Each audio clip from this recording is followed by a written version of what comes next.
Hey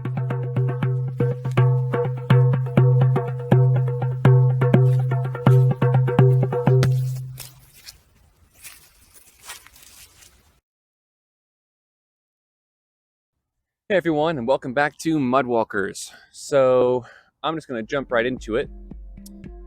As a teenager, I was pretty straight-laced. I was really passionate about conventional modesty. I thought that it was just terrible, a horrible sin that girls would wear running shorts to church. Oh, the horror. And I really wanted to be able to make the argument from something objective that these girls should cover up, for my sake, of course. And then I got to be 17 and I went on what I call a paradigm-altering trip to Nicaragua in the year 2012. I went down for a 2-week mission trip that turned into a 3-month mission trip, and it turned out to be the adventure of my lifetime. A lot of really great things happened on that trip, among them what I'm about to share with you now. So, as Americans, we were encouraged to not go outside the missionary complex anytime the sun wasn't high in the sky. So from about 6 p.m. at night to like 8 or 9 in the morning, stay inside the gates. That's what they said would keep us safe, and we did that, and we were safe, so who knows, but that's what we did. Well, that gave me a lot of time by myself. Most of the 3 months, my mom and I were there, just the two of us with, the local staff running the compound. So it was spending time with my mom and one of her staff friends there at the compound, or by myself. And I spent a lot of it by myself. But we had this laptop there with Bible software on it, and it had a little search feature on it. So I thought this is a great opportunity for me to be able to study the Bible topically about anything I want, essentially. There were lots of things that I thought about, but, eschatology, the study of the end times, seemed kind of daunting, and the idea of salvation was also kind of big. So I went for something that would be straightforward and basic, easy to prove, take a couple hours. So I started typing in things like modesty, naked, nakedness, clothing, clothes, clothed, unclothed, all the things that I could find on that kind of thing. But what I ended up finding was that the Bible did not say the kinds of things that I expected. In all my years in the youth group, we were led to believe that modesty was a certain set of things that you must not uncover in the presence of other people, unless it's your spouse, or you need to go to the doctor, or you're in the shower, or something like that. But I looked and I couldn't find any rule of the sort in the Bible, and this was actually deeply troubling for the first couple of days. I was shocked, I was stunned, I was a little upset. Not at my teachers at first, but upset that this wasn't as straightforward as I expected. So what I ended up coming to first was that I couldn't find any rule in the Bible that said a woman had to conceal her breasts. That was eyebrow raising enough. But then I got further into it and I couldn't find a rule about covering anything. And that was really disturbing to me. So I had some conversations with my mom about it, and she wasn't having it. We had some pretty intense discussions about the issue while we were there in Nicaragua. But I reached the conclusion by the end of the trip that there really wasn't a rule about this, that it wasn't as hard and fast as I had believed previously. So when we got home and I got access to the internet again, I started doing a lot of reading. I could not handle imagery, so I didn't go to blogs that had pictures on them. I didn't watch naturist videos. I just wanted to read blogs.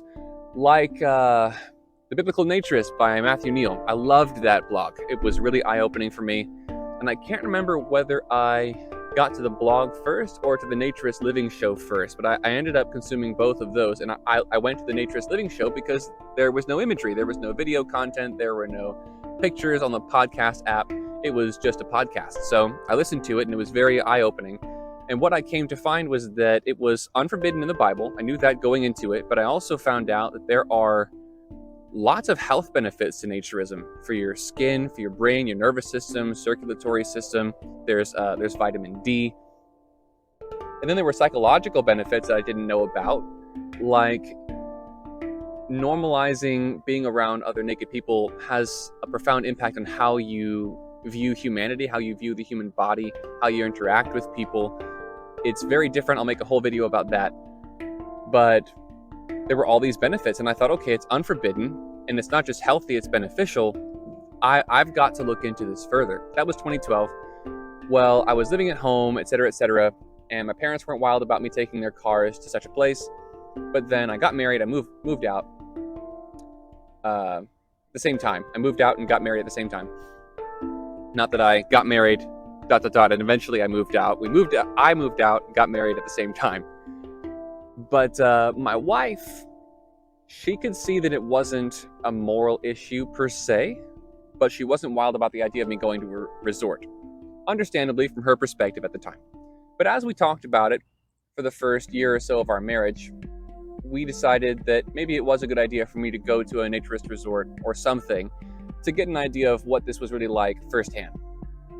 Leading up to those conversations, I had started to consume naturist media like blogs that had pictures on them, or like Vimeo channels, channels like Hector Martinez's. I don't think I saw his per se, but it was things like his channel that I consumed leading up to that, and it showed me not just that other people were doing it, but that I could take in this imagery without losing my moral sanity. I could retain my sanity, morally speaking, and do this at the same time.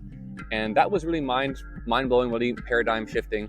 So we talked about it, my wife and I did, and we decided I would go to Indian Hills. So I go to Indian Hills, and it was surprisingly normal and easy.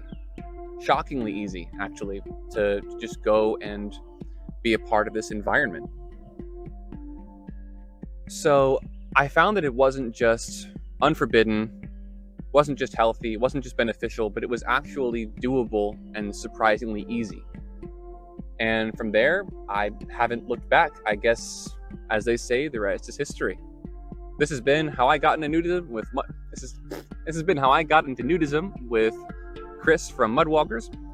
And let me use a cheat sheet for this part, because this episode of Mudwalkers is brought to you by Patreon.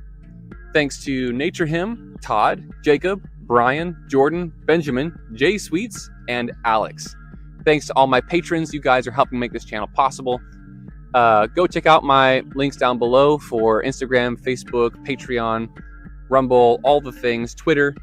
Go check out my social media. Go check me out on video. Go check me out on Vimeo. And maybe you'll find some things that you like, some ideas that maybe you'd like to hear about. And I think that'll be just about it for this video. I will see you in the next one.